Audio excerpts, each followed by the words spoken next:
సుమన్ టీవీలో మీ business promotions కోసం ఈ కింది నెంబర్ను సంప్రదించగలరు.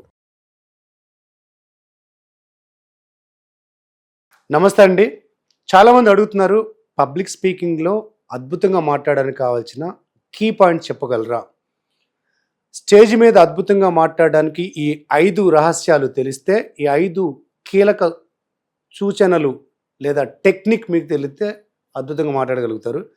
మంచి వ్యక్తి నుంచి మంచి వక్తగా మారడానికి, నాయకులుగా ఎదగాలంటే కావాల్సింది ముందు మాట్లాడే కళ.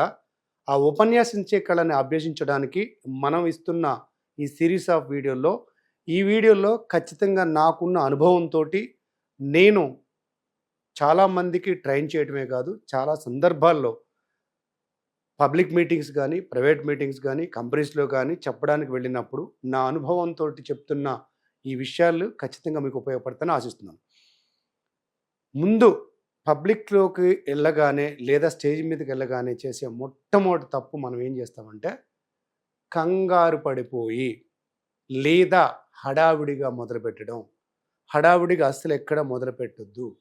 ప్రశాంతంగా నిలబడి ఒక్కసారి శ్వాస తీసుకొని, మీరు సిద్ధపడి ఉన్నారు, మీకు ఒకవేళ చెప్పాల్సింది ఏది గుర్తు లేకపోయినా సరే, ఆ కంగారుని లేదా తొందరపడటాన్ని లేదా తొట్టుపాటుని మీ ముఖంలో కనపడకుండా న్యాచురల్గా నిలబడటం మొట్టమొదటి స్టెప్.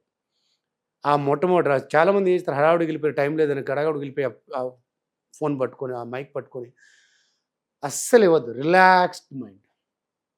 మిమ్మల్ని ఎవ్వరు వెనకాల తరమట్లేదు. తక్కువ సమయం ఉన్న అయినా సరే, మీకు ఏం గుర్తులేదు అయినా సరే, ముందు స్టేబుల్గా నిలబడ్డారు. రహస్యం ఒకటి, ఈ కీలక సూత్రం ఒకటి. రెండోది, మీరు వెళ్ళడానికి ముందు ఎవరైనా స్పీచ్ ఇచ్చి ఉంటే, లేదా మీరు విని ఉంటే, లేదా ఏ సందర్భమో తెలుసుకుంటే, ఆ కంటెంట్ స్పష్టంగా సింప్లిఫైడ్గా 5 నుంచి 6 పాయింట్లు మనసులో అనుకోవటం, లేదా సమయం ఉంటే ఒక కీ పాయింట్స్ రాసుకొని చూడక్కల, ఒక పాయింట్ వైజ్ రాసుకోవడం, ఎందుకంటే గుర్తుపెట్టుకోవడం కోసం.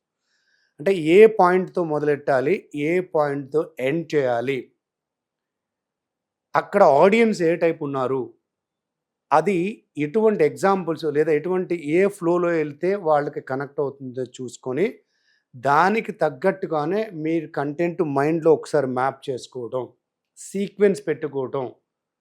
అలాగే ఎవరిని అడ్రస్ చేయాలి, ఫస్ట్ ఎవరికి ధన్యవాదాలు చెప్పాలి, అధ్యక్షుల వారికి. మీరు రాజకీయాల్లో ఉన్నట్లయితే ఒక్కొక్కసారి ప్రోటోకాల్ ప్రకారం అన్ని పేర్లు చెప్పాల్సి వస్తుంది. ఒక 4-5 పేర్లు గుర్తుపెట్టుకొని చెప్పడం ద్వారా వాళ్ళకు కూడా మీరు ప్రాధాన్యత ఇస్తున్నట్టు, వాళ్ళ మనసు కూడా గెలుచుకోవడానికి అవకాశం ఉంది. కాబట్టి ప్రోటోకాల్ ప్రకారం ఎవరి పేరు ముందు అనేది చూసుకొని అలా అందరినీ ప్రస్తావించడం ద్వారా మీకు కొంత సమయం దొరుకుతుంది. కొంతమంది పేర్లు చెప్పి తర్వాత కంటెంట్ మర్చిపోతారు.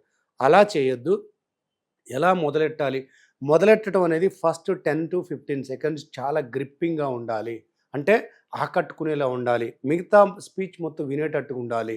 కాస్త గంభీరమైన స్వరంతో స్పష్టంగా. ఇంత పెద్ద వేదిక మీద మాట్లాడే అవకాశం ఇచ్చిన అధ్యక్షుల వారికి ధన్యవాదాలు.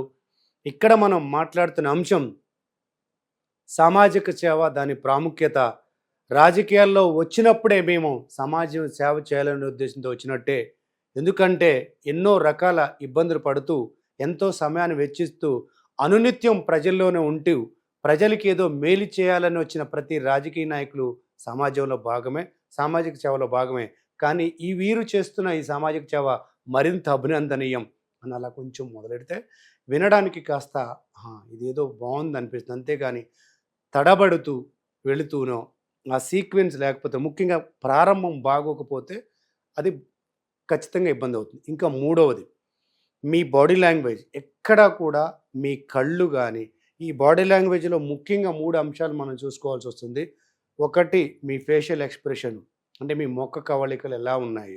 ఇందులో మీరు ఏ సందర్భాన్ని తగ్గట్టుగా అలా ముఖం పెట్టాల్సి వస్తుంది. కొంతమంది అంటే, ఎందుకలా ఏడు మొహం పెట్టావు, ఎందుకంత సీరియస్గా ఉన్నావు, ఎందుకంత సిల్లీగా ఉన్నావు.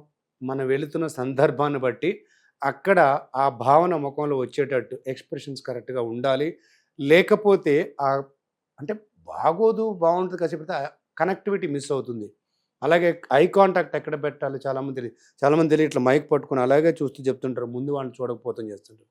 అది కూడా తప్పే. సో బాడీ లాంగ్వేజ్లో మీ facial expression with eye contact, రెండోది మీ కాళ్ళు, మీ చేతులు ఎలా వాడుతున్నారు అది చాలా ఇంపార్టెంట్. అలాగే మీ నుంచున్న పోస్చర్ అంటారు. ఈ 3 బాడీ లాంగ్వేజ్‌లో చాలా చాలా అవసరం. దీని తరువాత మీ బాడీ లాంగ్వేజ్ కరెక్ట్‌గా ఉంది. ఎక్కడ కూడా పోడియం మీద ఇలా చేతులు పెట్టడం గానీ, ఆగిపోవడం గానీ చేయొద్దు. దానివల్ల మీకు ఆ స్టిఫ్‌నెస్ ఉండదు. ఆ కనెక్టివిటీ ఉండదు ఆడియన్స్‌కి. అంటే మీరు కాన్ఫిడెంట్‌గా ఉన్నట్టుగా తెలియదు.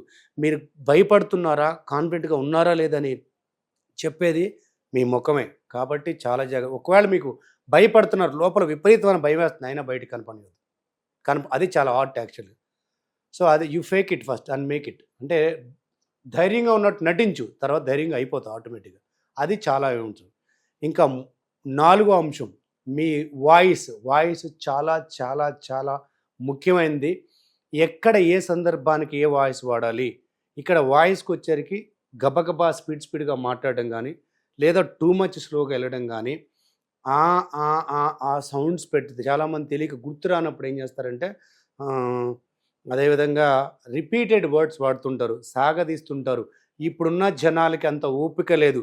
మీరేది చెప్పినా స్పష్టంగా ఉండాలి. ఎందుకంటే ఇది రీల్స్ చూసే బ్యాచ్. 60 సెకండ్లే ఫోకస్డ్‌గా చూడలేకపోతున్నారు. మీరు చెప్పేదానికి వినాలి అంటే, వినాలి అన్నంత గొప్పగా మీ వాయిస్ ఉండాలి. అలాగే పదానికి మధ్య గ్యాప్ స్పష్టంగా ఉండాలి. పేస్ అండ్ పాజ్ అంటారు. అలాగే ఏ అంశం చెప్తున్నామో ఆ ఫీల్ మీ గొంతులో ఉండాలి. టొనాలిటీ అంటారు. ఆ గొంతులో ఆ భావన లేకపోతే మొనోటోనీ అవుతుంది. వార్తలు చదివినట్టు అవుతుంది. దానివల్ల పెద్దగా ఇంప్రెషన్ ఉండకపోవచ్చు. ఈరోజు నిజంగా ఇది చాలా అద్భుతం అని చెప్పాలి. ఇంతమంది జనప్రవాహాన్ని చూసిన తర్వాత నా ఉత్సాహం మరింత పెద్దదైంది. మన కార్యకర్తలందరూ ఉత్సాహంతో ఆ వాయిస్ అంటే ఈరోజు చాలా సంతోషం నాకు, వీళ్ళందరినీ చూస్తుంటే నాకు అంటే ఆ వాయిస్ పోతుంది కదా అది. అలాగే మీరు చెప్తుంది సాడ్, అంటే ఒక బాధాకరమైన అంశం చెప్తున్నప్పుడు మన ఈ నాయకులు, రంగనాయకులు గారు లేరు అంటే ఇంకా అందుకంటే చెప్పకూడదు, దరిద్రంగా ఉంటుంది. వారు లేరు అనే విషయం వారికే కాదు, వారితో అనుబంధంతో ఉన్న వాళ్ళందరికీ, వారితో కలిసి పనిచేసిన వాళ్ళందరికీ కూడా తీరని లోటు. లో వాయిస్లో చెప్పాలి. అంటే మనం ఏ ఫీలింగ్తో చెప్తున్నామో చెప్పే కంటెంట్లో ఫీల్ మ్యాచ్ అవ్వాలి. చెప్పే కంటెంట్ సంతోషం అయితే సంతోషం ఉండాలి, బాధ అయితే బాధ ఉండాలి, విమర్శ అయితే విమర్శ ఉండాలి, క్వశ్చన్ అయితే క్వశ్చన్ ఉండాలి. ఏమీ లేకుండా మొనోటోనీగా వెళ్ళిపోతూ ఉంటే చాలా ఇబ్బంది పడతారు. నాయకులుగా ఎదగాలంటే కమ్యూనికేషన్, ముఖ్యంగా పబ్లిక్ స్పీకింగ్ అవసరం. అందులో మెప్పు పొందాలంటే ఇవన్నీ నేర్చుకోవాల్సింది. ఇంకా ఐదవది మరో ముఖ్యమైన పాయింట్ ఏంటంటే ముగింపు. ఎక్కడ కూడా సడన్గా ముగించడం కానీ, ఆ కన్క్లూజన్ క్లియర్గా ఇవ్వకపోతే ఎఫెక్టివ్నెస్గా కనెక్టింగ్ వచ్చేటట్టు చేయాలి. ఆ ముగింపు ఏదైతే సందేశం ఇస్తున్నామో ఆ సందేశం జనాలు కనెక్ట్ అయిపోవాలి. లేకపోతే ఇంత చెప్పి చివరికి ముగింపు ఆగకపోతే ఆ స్పీచ్ కరెక్ట్గా ఉండదు. పబ్లిక్ స్పీకింగ్ని ఒక యజ్ఞంలా తీసుకొని మాట్లాడలేను, నా వల్ల కాదు అనే స్థితి నుంచి మాట్లాడగలను, ఎవరి ముందైనా ఏ అంశమైనా మాట్లాడగలను అనేంత స్థాయిలో ఈ పబ్లిక్ స్పీకింగ్ని అన్ని చోట్ల చెప్తూ మాకున్న పరిమితులతోటి చాలామందికి ఈ ట్రైనింగ్ ఇస్తూ తీసుకెళ్తున్నాము. దీనిని మీరు వాడుకుంటారని ఆశిస్తూ, మీకు ఉన్న ఈ కళని వాడి, మాట్లాడే కళను వాడి మరింత మంచిగా నాయకులుగా ఎదగాలని కోరుకుంటూ ధన్యవాదాలు.